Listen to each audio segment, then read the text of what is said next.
Blog Talk Radio. Hello, friends. Welcome to another edition of Theology Matters with the Pellews, and I am your host, Devin Pellew. And, man, we've been looking forward to doing this show for a little while here. We got a book in the mail probably about 3 weeks ago.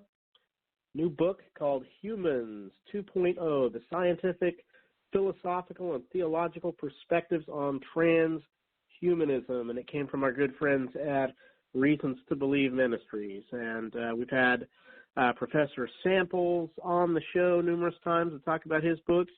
And so thought, I'd really love to get Dr. Rana to come on and talk about some of his work. So we're really excited to do that today. And we're starting to upload a lot of our podcasts on our YouTube channel. If you go to Ratio Christi at Winthrop University on YouTube, you can find a lot of our shows that we've done there.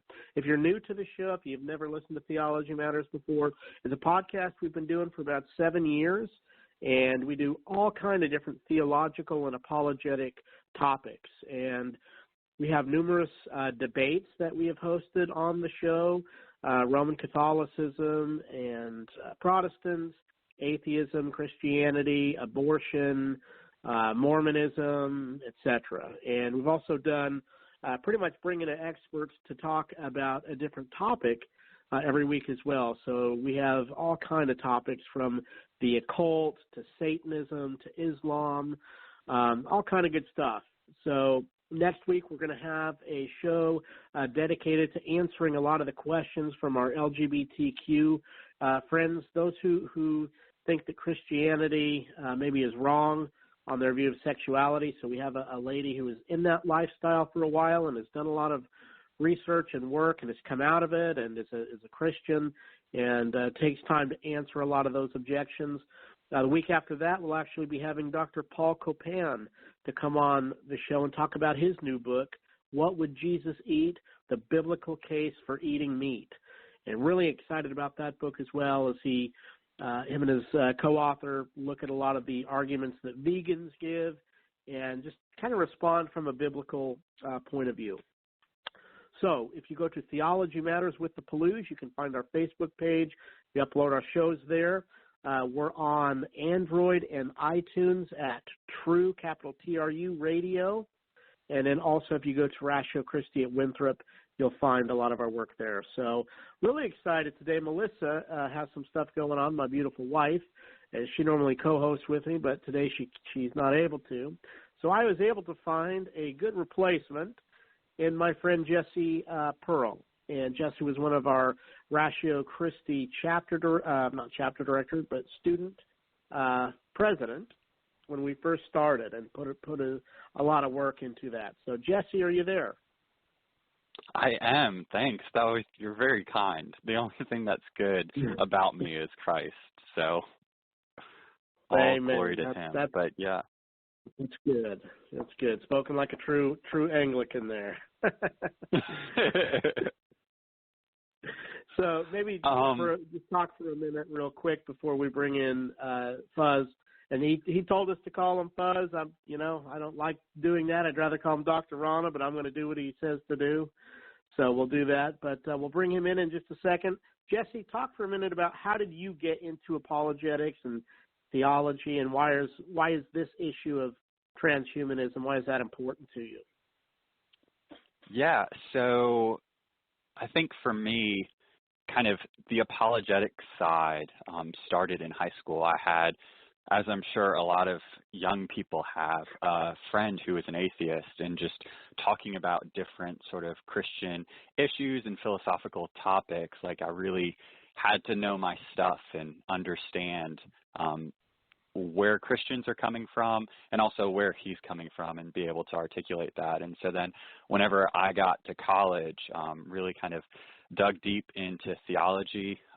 And then I actually met you through a mutual professor friend one night for, I think it was the Bill Nye versus Ken Ham debate. And we kind of hit it off and then started super getting into apologetics. And as far as transhumanism, I'm actually really excited to be talking about this topic today because it's near and dear to my heart. I'm about to go off to grad school for it, and really, I've been doing youth ministry for the last 2.5 years, and I just have seen there's so many people that this is not even on their radar. They have no idea what it is, or have no way of thinking about technology in a sort of theological framework, or ways that we can think about technology that promotes human and Christian flourishing, and integrating that in meaningful and productive ways into our lives. And so I think that this book and this topic is super important, especially as we continue to progress as a society and learn more and more about the world around us and be further and further and greater co-creators with God in His creation. So yeah, I'm really excited and appreciate you allowing me to co-host with you. Absolutely, man. I'm so happy to have you here, and we'll have you back. So let's do this. Let's go ahead, and I'll have you do Dr. Fuzz's bio, and we'll go ahead and introduce him. So if you are ready with that, you can go ahead and give us his bio. Most definitely. So formerly a senior scientist and research and development at Procter and Gamble, Dr. Fazale Rana graduated with highest honors from Virginia State College, which is now university, with a BS in chemistry, and he went on to earn a PhD in chemistry with an emphasis in biochemistry from the University of Ohio, where he was twice awarded the Donald Klippinger Research Award. He pursued postdoctoral studies in the biophysics of cell membranes at the Universities of Virginia and Georgia. Several articles by Fuzz have been published in peer-reviewed scientific journals like Biochemistry, the Journal of Microbiological Methods, and the Journal of Science Education. And he's delivered numerous presentations at international scientific meetings. He also holds 2 patents, authored a chapter on molecular convergence and intelligent design for the Nature of Nature, and co-wrote a chapter on antimicrobial peptides and biological and synthetic membranes. Fuzz writes and speaks extensively about evidence for creation emerging from biochemistry, genetics, human origins, and synthetic biology. As president and research of apologetics at Reasons to Believe, he is dedicated to communicating to skeptics and believers alike the powerful scientific case for God's existence and the Bible's reliability. Fuzz currently lives in Southern California with his wife, Amy, where they have 5 children. And I'd like to be the first to welcome you on to the program, Fuzz. Well, Jesse, thank you for that introduction. And Devin, thank you for having me on your show. Yeah, it's such an honor to have you, and I'm sure people who listen to our podcast, most of them probably know who you are, so I'm sure they're really excited to have you here as well. So wonderful. Maybe you could start just telling us a little bit about why should Christians care about this issue? Because like Jesse said, it's pretty much off the radar for a lot of people. Yeah, well, I thought Jesse basically, in a nutshell, pretty much described why Ken Samples and I wrote this book. And it's because transhumanism, and we can unpack what that is in a minute, is an idea that has moved from the fringes of the academy into the mainstream and is now trickling down to the person on the street, and it is infusing our culture at large. And many people, both in the church and outside the church, are completely unaware of what transhumanism is, but it's going to be a idea that will dramatically shape the way our culture operates in the next couple of decades.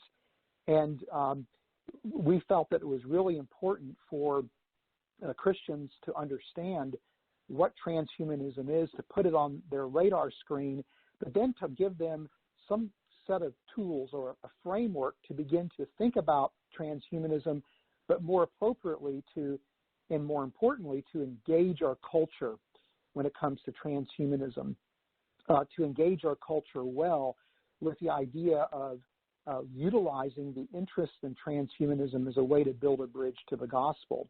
And so in the book, we have about a third of the book or more devoted to the scientific advances that are giving credibility to the transhumanist vision. We talk about a number of the ethical issues that are raised with respect to these technologies, not only in terms of their biomedical uses, but also in terms of their use for human enhancements and in fulfillment of the transhumanist vision. And then we argue that it's really the Christian worldview that gives us the best ethical framework to engage these technologies. And then finally, we talk about the parallels between transhumanism and the Christian gospel and how we can use those parallels to actually share the gospel with people in our culture as we move, again, into a future where biotechnology is going to become very important and very prominent. Wow. Awesome. Yeah. So in your book, there's kind of two terms that you use a lot that a lot of people may not understand or know. Those are transhumanism and posthumanism. Could you kind of unpack both of those terms? Are they the same? Are they different? And how does that relate to your book? Yeah, that's a great question.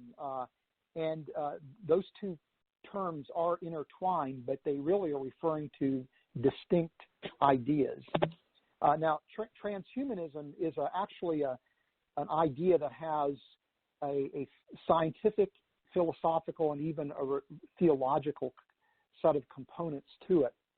And it's an idea that actually has its birth, as far as I can tell, around the turn of the last century in the early 1900s with a book published by J.B.S. Haldane, who was a famous British geneticist and an atheist too, by the way.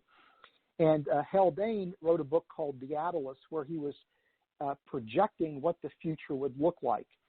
And this was the early days of genetics, and he was speculating that one day we're going to understand genetics enough that we could actually take control of our own genetics in such a way that we could alter our makeup, our biology as human beings, and through the use of artificial womb technology, actually, in a sense, create human beings or some type of human-like entity to our making, to our liking. And this idea picked up some momentum in the 1960s when, after World War II, where our culture became much more technologically oriented. But it was always a fringe idea in the sense of using technology to augment human beings, to make us stronger and smarter and more psychologically well-adjusted. This is an idea that has been a fringe idea, but has now moved into the mainstream thanks to advances in gene editing and computer-brain interfaces and anti-aging technology, to name a few. And so now today, people that are advocating for transhumanism feel that it is a moral obligation. This is strong, but this is, again, important, that it's a moral obligation for human beings to use technology to improve upon our biological makeup, because if by doing so we will mitigate pain and suffering, we will correct the flaws of our evolutionary history and make human beings more well-suited for the technological age that we live in, that this will promote human progress and human flourishing, leading us to some type of utopian future. And in fact, transhumanists argue that this technology could extend our life expectancy, maybe even indefinitely, and in doing so attain some form of immortality for human beings. And so this is where the religious nature of transhumanism comes into play, where transhumanists are arguing that we can actually take control of our own evolution and in the process evolve humanity into a set of post-human species. And so transhumanism is the idea of using technology to modify our biological makeup, whereas a post-human future is a future that transhumanism will deliver, where we will have human beings altered to the point that we now are a set of new species that are an amalgam of our biology and technology.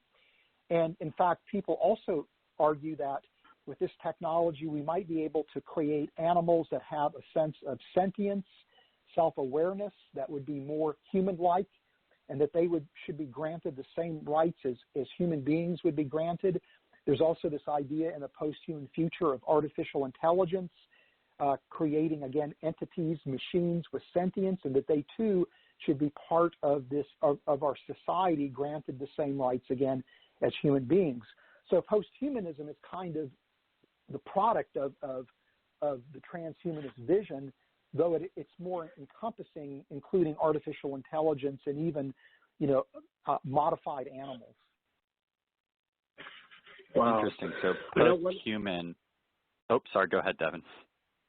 No, go right ahead. Go ahead. Follow up. I was just gonna ask. So then, post-human or almost post-nature is the destination, and transhumanism is kind of the mechanism for that to come about. Yeah, that's a great way to think about it. Very good. Yeah, I was watching one of your lectures on this the other day, and you were talking kind of about with the comic books and Iron Man, and I hadn't really thought about that. You were saying that a lot of comic books and their stories are basically written to deal with the problem of evil and people, wanting this type of savior. So it's interesting how that ties into the whole issue, because I hadn't really, I guess, looked at it like that before. So it's kind of an interesting theology of the comic books there. Yeah, well, so, in the book. Yeah, go ahead. Yeah, go ahead. I was just going to say in the book. No, go right ahead. Yeah, in the book, Ken Samples and I wanted to have a little bit of fun with the topic, and so given the popularity of superheroes and the fact that I'm a comic book nerd, we thought it would be interesting to try to broaden the appeal of the book by looking at Iron Man as the quintessential transhumanist superhero, because Iron Man is a normal human being, Tony Stark, who then uses technology to transcend his biological limits. And the interesting thing is that throughout the story arcs of the Iron Man comics, that many of the issues that really are associated with transhumanism and human enhancement technology have been played out in the comic books themselves. And so it's a great way to help people see really what some of the issues are with transhumanism in a fun way. But, in a sense, comic books and science fiction have done a lot to help us begin to navigate the complexities of transhumanism, because people have used transhumanism or transhumanist ideas as fodder for science fiction and for comic book fantasy. And so if we turn to this work, we've already, have some kind of framework to begin to think about transhumanism. But also, on the other hand, works in science fiction and in comic books have desensitized us to maybe some of the real concerns that we should harbor because of the transhumanist vision. So it's a double-edged sword in many respects, but it was just a fun way to try to draw people into what is a very complex conversation involving science, technology, philosophy, and theology. Right. Well, I think it's really timely too. I have a number of friends who watch Amazon's show The Boys, which sort of delves into some of those issues. So it's really for you to bring in kind of the comic book, and yeah, it is a fun way, but like it also so well relates to the culture that we live in, and starting to get people to think more critically, which I think really is one of the challenges with Christianity and this transhumanist movement. Is it's not even just Christians, but like nobody's really thinking critically about what are the ways that we're using technology or technology is influencing us in our culture.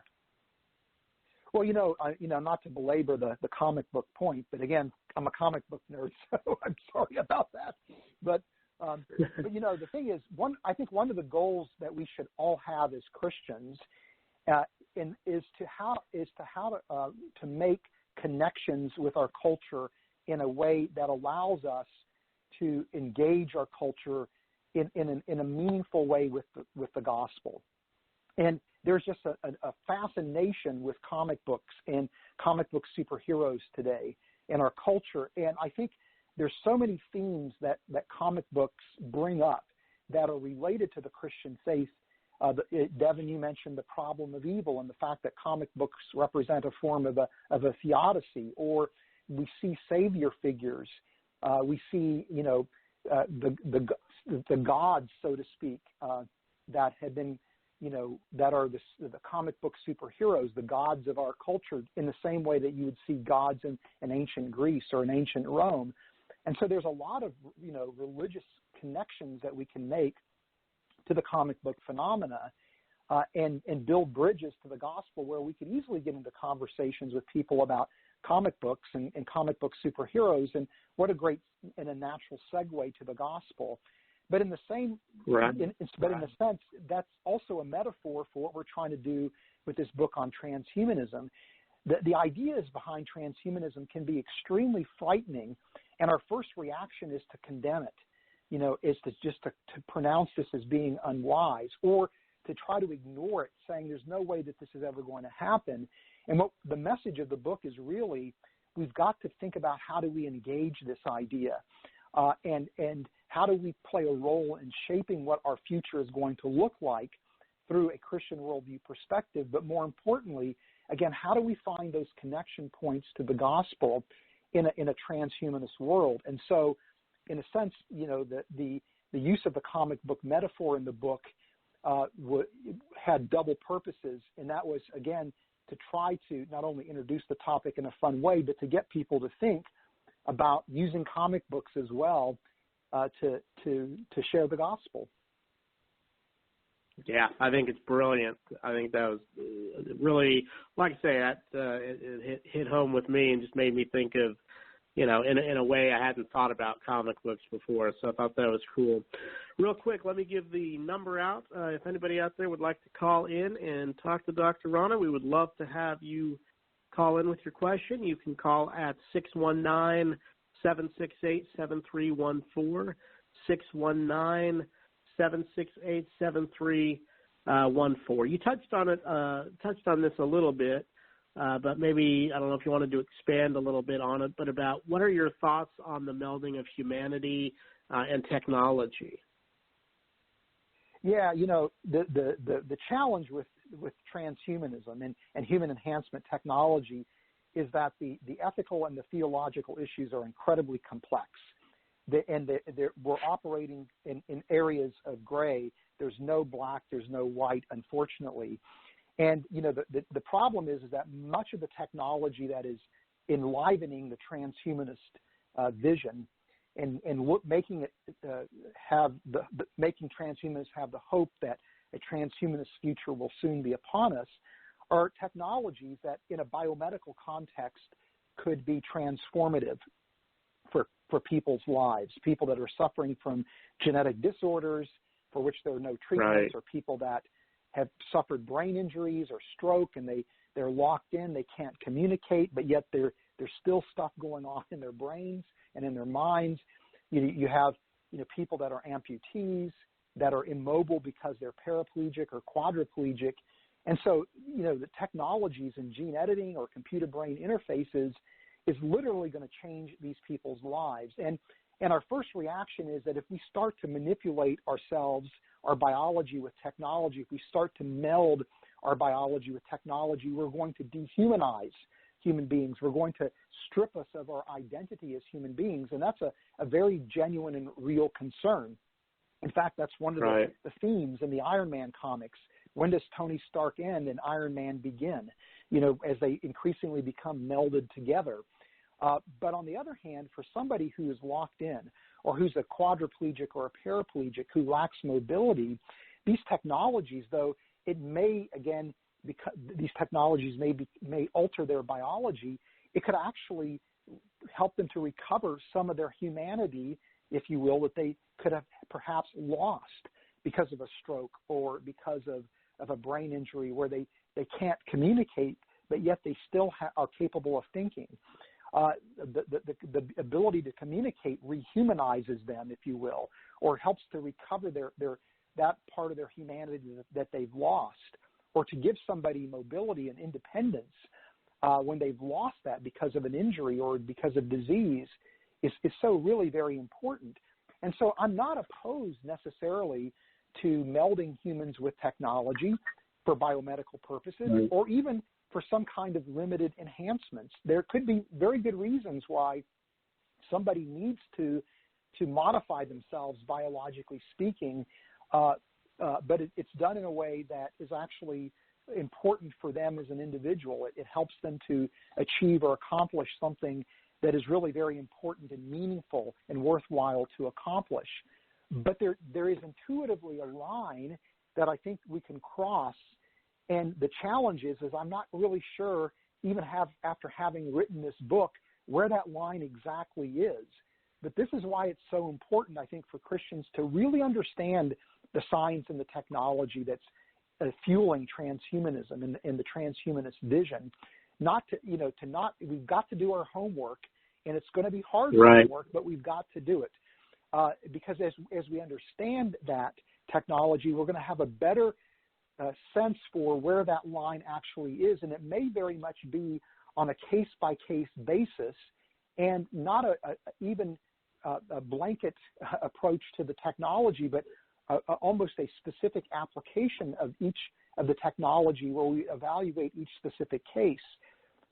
And so this is a very important question, but really an impossible question to answer in many respects.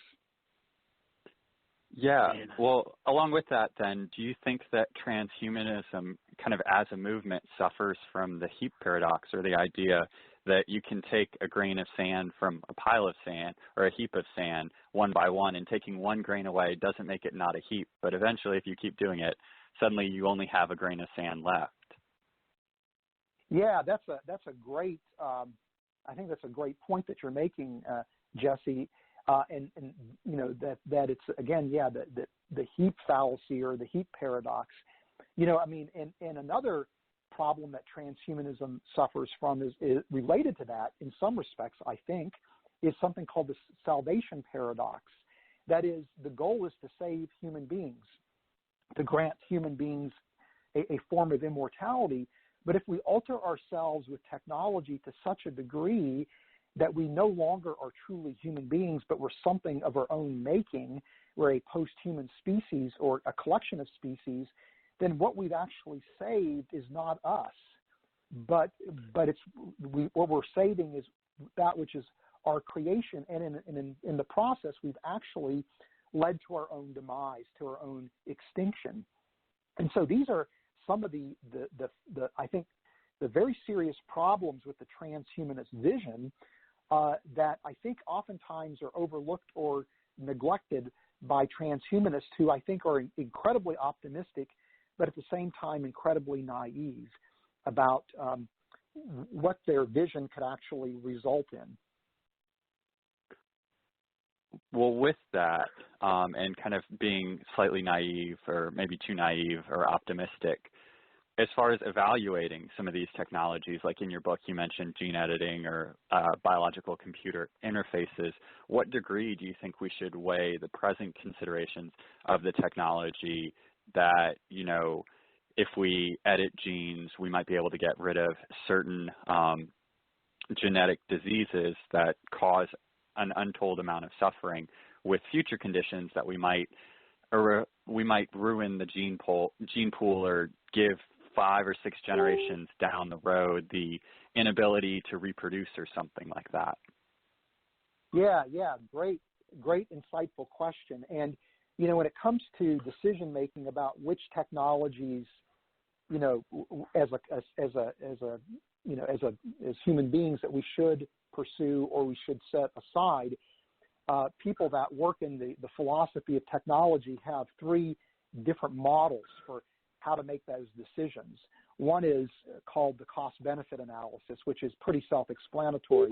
You know, if the costs outweigh the benefits, then we don't pursue the technology, and if the benefits outweigh the costs, we pursue it.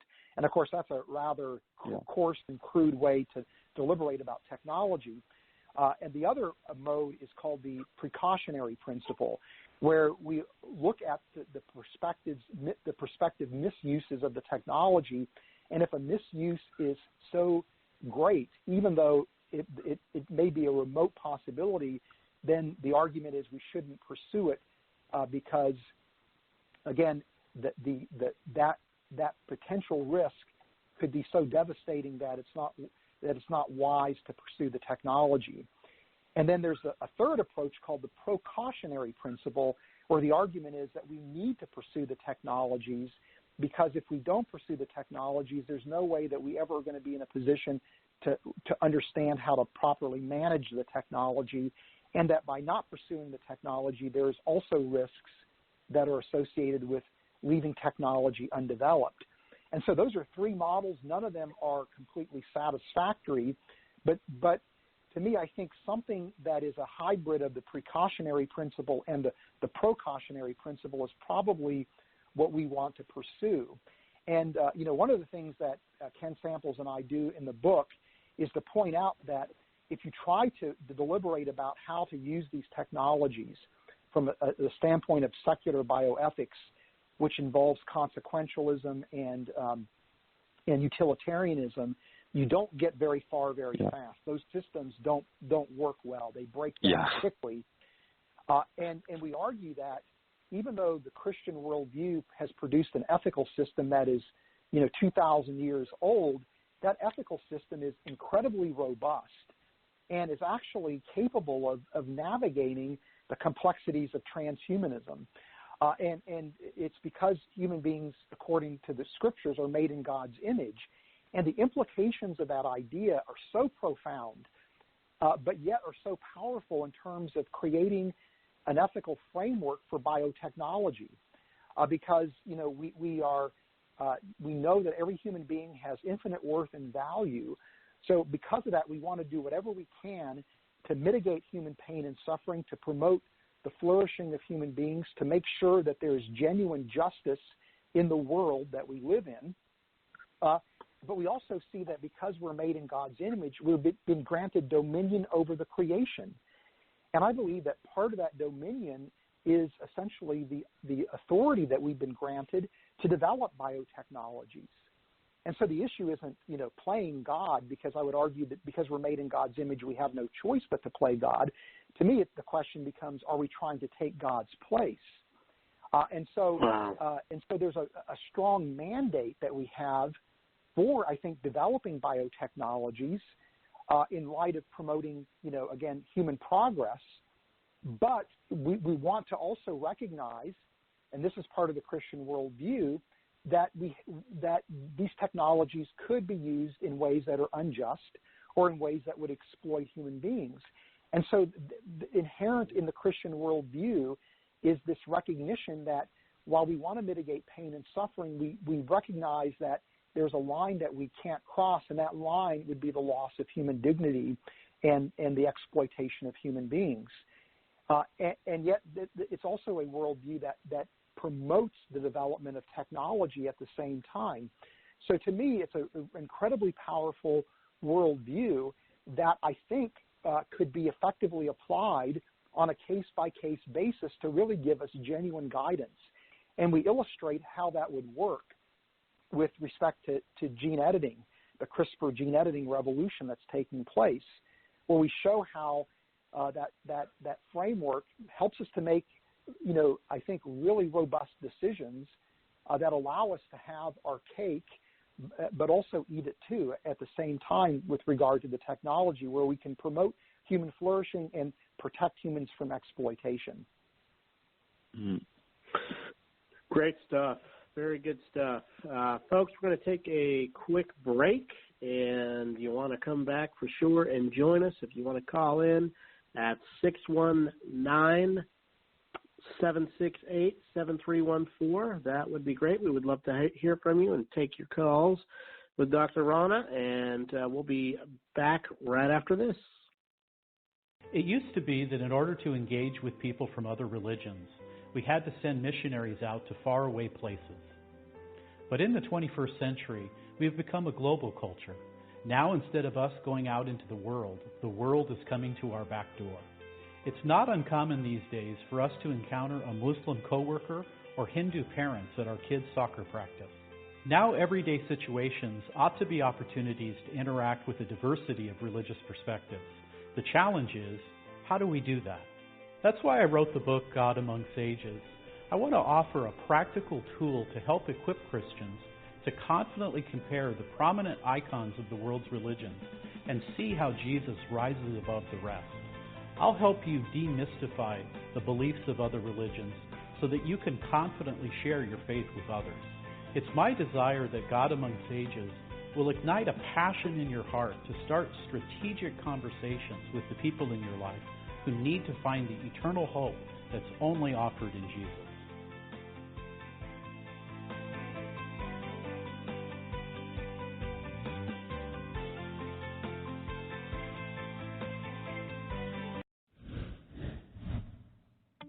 Apologetics at its basic level is providing a reasoned answer to questions about and arguments against Christianity. Students, when they get to university, are bombarded with every worldview except for the Christian worldview is not on the table in any of their classes or disciplines. A lot of students are asking questions, students who grew up in church and students who haven't had exposure to Christianity, and they're thinking about, why am I here and what's life about? Very much the university functions as the mind of the Western world. And there wasn't a credible voice that was engaging the campus with the Christian worldview. And so I believe that Ratio Christi is God's answer to helping us to engage and to help show that Christianity is a public truth that's defensible, that can compete in the marketplace of ideas for the mantle of truth. We have to come to understand that knowledge is from God. I mean, all truth is God's truth. Every Christian needs to know some apologetics so that we can all fulfill the Great Commission. There was a need on the college campuses, and God raised up Ratio Christi to fill that need. So when you give support to Ratio Christi, you're giving them the type of resources that they absolutely need to have to share their faith with others.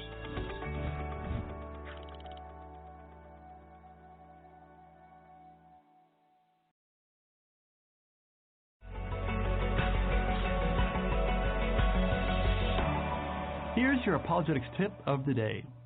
Focus on the gospel, not on apologetic arguments.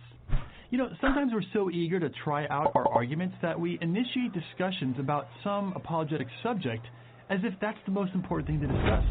It's not, right? I mean, if you have the opportunity to bring up the gospel, that matters more than any other subject. Now, if they reject the gospel for some reason, then you can use your apologetics to address their concern. Remember, apologetics is not an end in itself. The end is the gospel, and apologetics is simply a means to that end. And it can help you remove obstacles that people might have that keep them from accepting Christ. So if you're in a conversation and you can lead the discussion in any direction, lead them to understand what Christ has done for them. That's your apologetics tip of the day. At Stand to Reason, we help Christians to think clearly so they can share their worldview with others.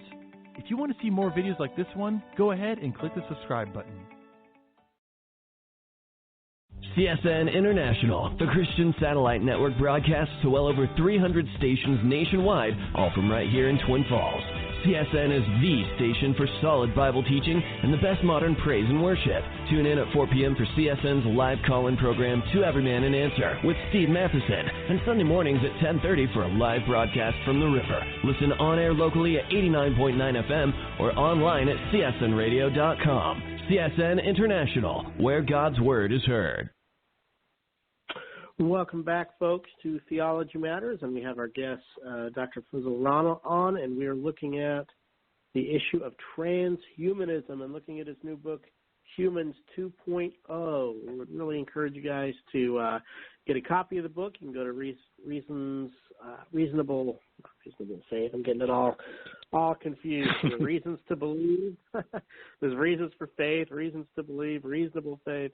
You go to Reasons to Believe or on Amazon, so you can get it there, and take a look at the new book, Humans 2.0.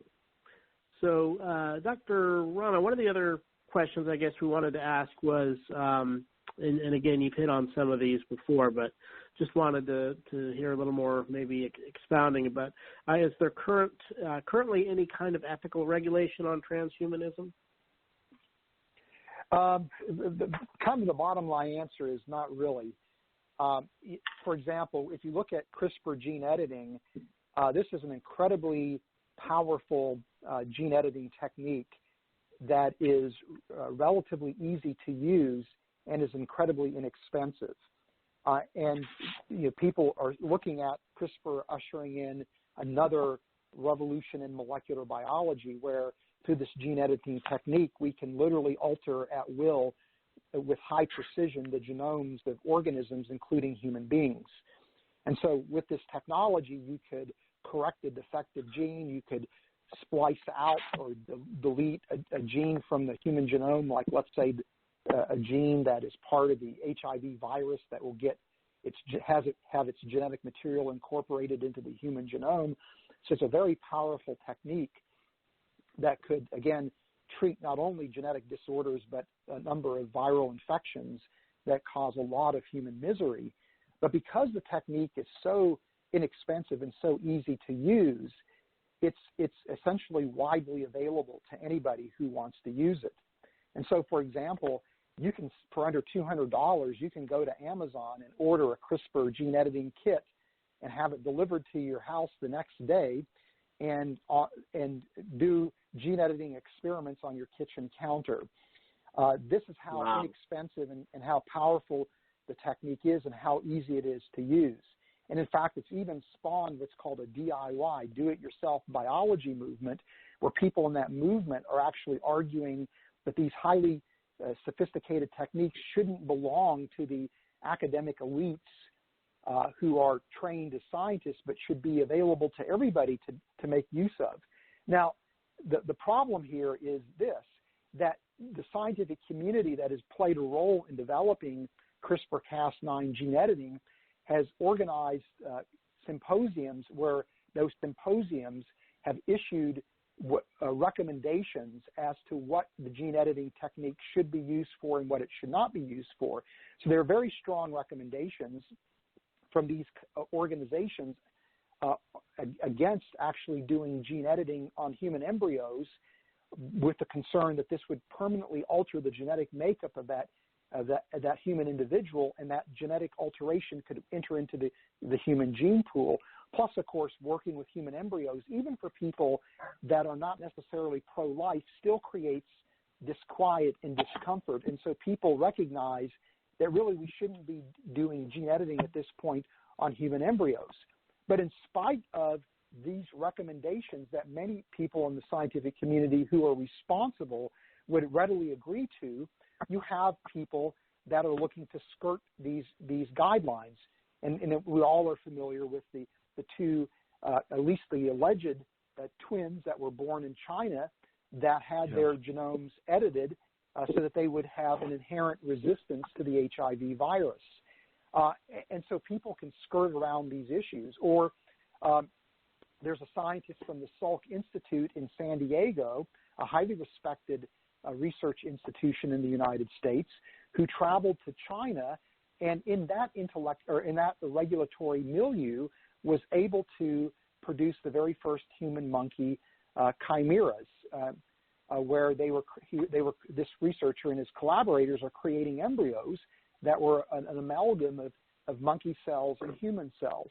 And this was permitted in China because of the lack of regulation. And so this is a very real concern, is that we don't have appropriate regulation, and the technology is developing so fast that nobody can keep up with it, just in terms of understanding the technology, let alone deliberating about its usefulness. And so this is, again, deeply concerning. And in fact, there are people that are concerned that because of the World Health Organization can issue guidelines as to what we should or shouldn't do with gene editing, but it's really up to countries individually to adopt those guidelines or to reject those guidelines. And so this is going to create, if it hasn't already, what would be called genetic tourism, where people might travel to different parts of the world to have gene editing done on the embryos that they would create through in vitro fertilization, with the hope of creating a designer baby that would have superior physical or intellectual capability. And so, this is a very real concern, because we are practically in the wild, wild west of gene editing, and it's only going to get worse before it gets better. But this is all the more reason why again, as Christians, we have to demonstrate to our culture in a sophisticated way the power of the Christian worldview. Because if we can show to people that the Christian worldview has something to say about this and get people to at least adopt, again, or try to recover some of the ethics that the Christian worldview can produce, that this can at least help mitigate or control or regulate some of this, not through government regulations, but through personal convictions as to what we should or shouldn't do from a moral standpoint. So this is a complex issue. It's going to get worse before it gets better. And, when you start looking at the prospects of, companies, private companies setting up operations where they're offering gene editing services, you really are going to create a world where there are these genetic haves and genetic have-nots, where there's going to, people that are at a socioeconomic advantage are going to be able to, expand that advantage for their children by, allowing, or even for themselves by subjecting themselves to gene editing experiments with the hope of improving upon their condition and further exacerbating the advantages they have over other people's. And so you can see a world where there's stratification taking place, not on social lines or economic lines or ethnic based on ethnic, the ethnicity of an individual, but based on whether or not they have enhancements or not. And so these are very real problems that are literally at our doorstep. And so we've got to know what's going on, and we've got to think through quickly how we're going to effectively engage these ideas. Yeah. Well, and I love kind of how rooted in justice your book is. A lot of times whenever I hear about these issues, I think of either Huxley's book, Brave New World, how you have the different caste system and people are genetically engineered to be in a certain caste, or there's this sort of old movie called Gattaca, where basically there are people that are designer babies and some that are not, and to go and be an astronaut in space, you have to be a designer baby, and it's the story of how this one person basically cons the system and wasn't a designer baby, but tries to make it into space, and just kind of the implications of that. And so, yeah, it's really important. And a lot of this stuff seems sci-fi, but like you said, it's here and present. And kind of on the topic of stuff being here and present, I don't have a scientific background by training, but I feel like I just am so better versed after reading kind of the first third of the book and understanding some of the specifics with like CRISPR and the brain-computer interface. So first I want to say thank you. I feel like you did such a great job explaining that in a way that anybody can understand. And then along with that, why there are kind of three topics that you talk about: gene editing, brain-computer interface, and anti-aging technology. Why did you guys decide to talk about those three technologies? And are there any sort of considerations that maybe didn't make it past the cutting floor that we should also be concerned with? Yeah, and that's a great question. And by the way, one other point I'd like to make before we move on to that important question that you're asking is, I know that both of you are involved in campus ministry, working with young people, and I think one of the best things we can do as the church is to encourage young men and women who have an orientation towards science and engineering or medicine to actually not avoid work in synthetic biology or in biotechnology or bioengineering, but to actually go into those disciplines, and to go into those disciplines with their Christian worldview strong, where they realize that they are essentially salt and light in those communities, and that there is great ways they can serve humanity through the technologies that they will develop, but they become that Christian voice, that Christian ethical perspective as insiders that is probably going to be more important than culturally aware Christians that are effective at engaging our culture. We need everybody, but there's a special role for young men and women to play, in the next several decades when we start looking at transhumanism.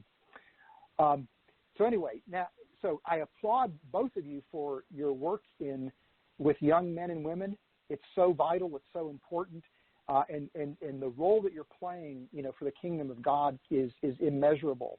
And so, I'm just my hat is off to people like you guys who see that as a calling and pursue it with everything you have. Thank you. Sorry, Jesse. Sorry, Jesse. Off my soapbox now. Off to your question. When we wrote the book, part of the deliberation was what really represents, in my mind, the most credible scientific and technological advances that really have the greatest prospects of actually matriculating into clinical applications in such a way that it would genuinely fuel transhumanism. So there's things like, where people are, putting their after they die, they're putting their brains or their heads into cold storage and things like that.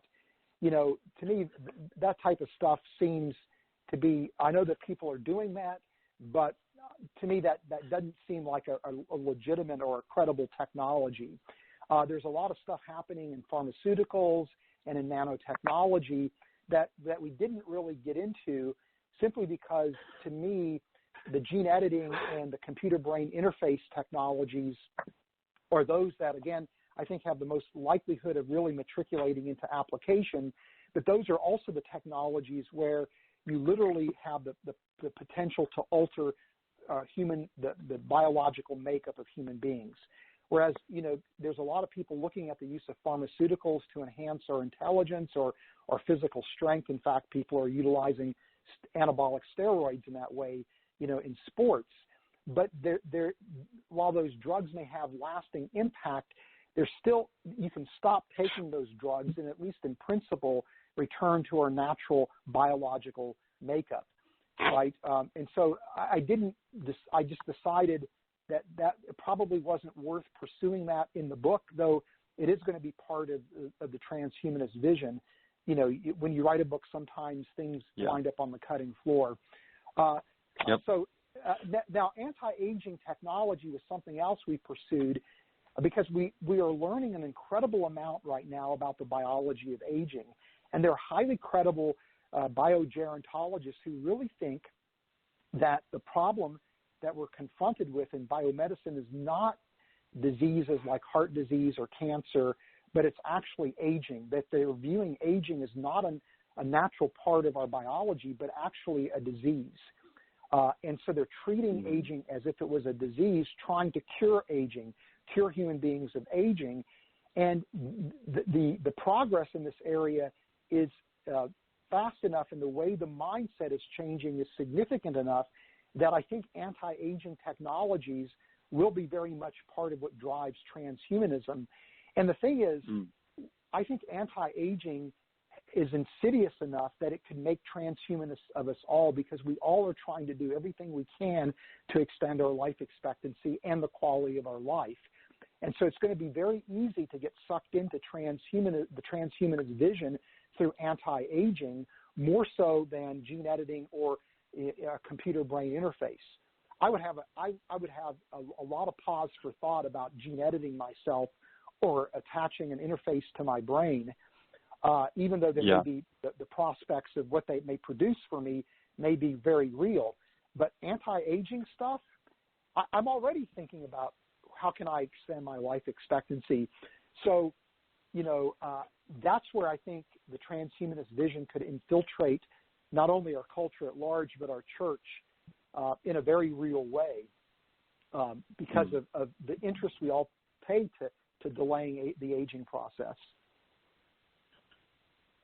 Well, that's good. That's a good point. As we, Jesse, I'm going to, as we get ready to wrap up, I'm going to let you ask your question with J.C. Ryle, and then I'll kind of wrap us up. But go ahead and ask your question. I know you wanted to get that in.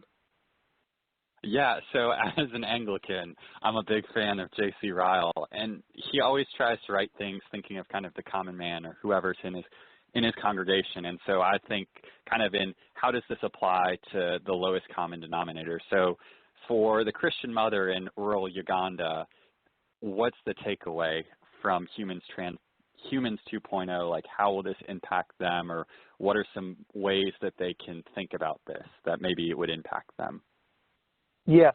Well, to me, I think, and this is the opportunity that transhumanism presents to us as a church, is that what's undergirding transhumanism is a desire ultimately for salvation. That transhumanists see the world that we live in as being not the way it should be. They want a utopia. They want to mitigate pain and suffering. They want to promote human flourishing. They see death as unnatural. They see that every human being seems to have purpose and destiny and some kind of desire for hope.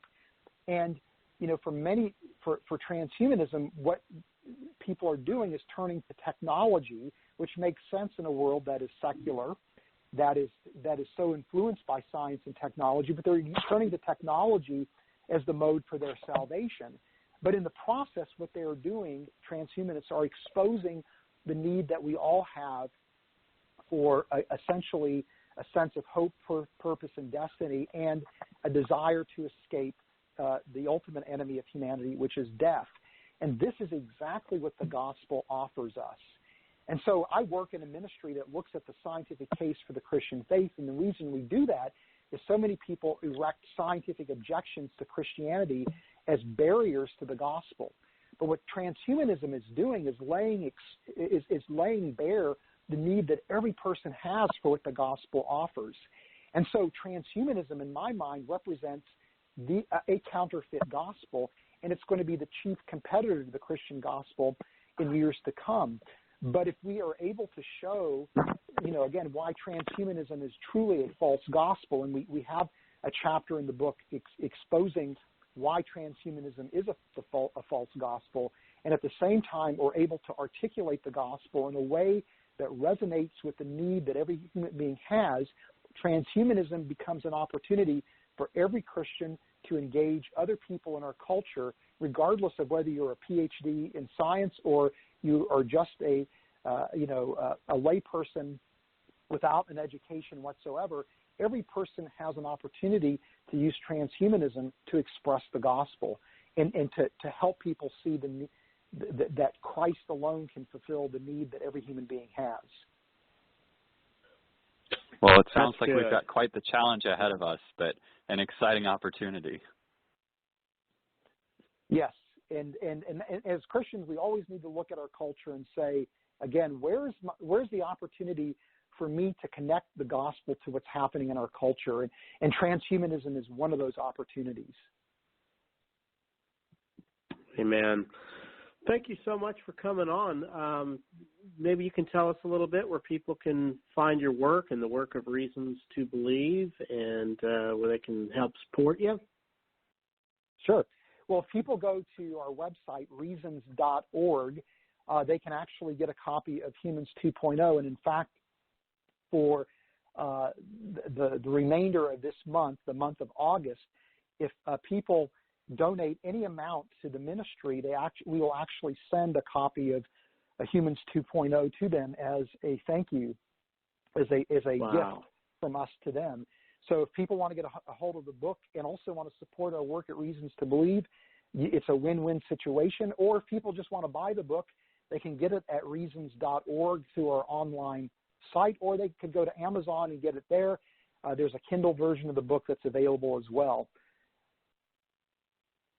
Wonderful. And I would, I really recommend people, go check out their website, and they have really good materials. I'm actually, I don't know if you knew this, Dr. Rana, but I'm actually a young Earth creationist. I think Jesse is too, if I'm not mistaken. But I really appreciate the work of Reasons to Believe, and I get a lot of really good, valuable information from there. So I really encourage people, go to their website. I've got several other books. It's phenomenal work. It's really, really good stuff. So please check out their website. And Dr. Rana, thank you again so much for giving us an hour out of your day and coming on and talking about this important topic and just sharing so much wonderful knowledge with us.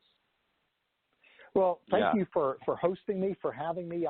I'm really honored and touched that you would want to have me on your show. And my prayer is that God uses all of our work for his glory and for the sake of the gospel. So again, God bless both of you. Thank you so much for your hospitality and your kindness towards me. Wonderful. Thank you so much, and hopefully be able to have you on again in the future. I'd love that. Thanks. Awesome. Thank you. All right, folks.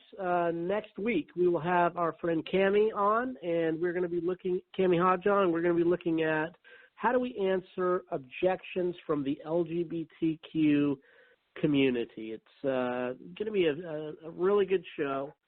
It's going to be recorded. It's already been recorded, so unfortunately we're not going to be able to take live calls, but they go over kind of the typical objections that come up. So join us for that. And then the week after that, we are going to be here with Paul Copan, philosopher, written several books, True for You, Not for Me, When God Goes to Starbucks, was on the team of RZIM for a long time. And we're going to be looking at his new book, What Would Jesus Eat? The Biblical Case for Eating Meat.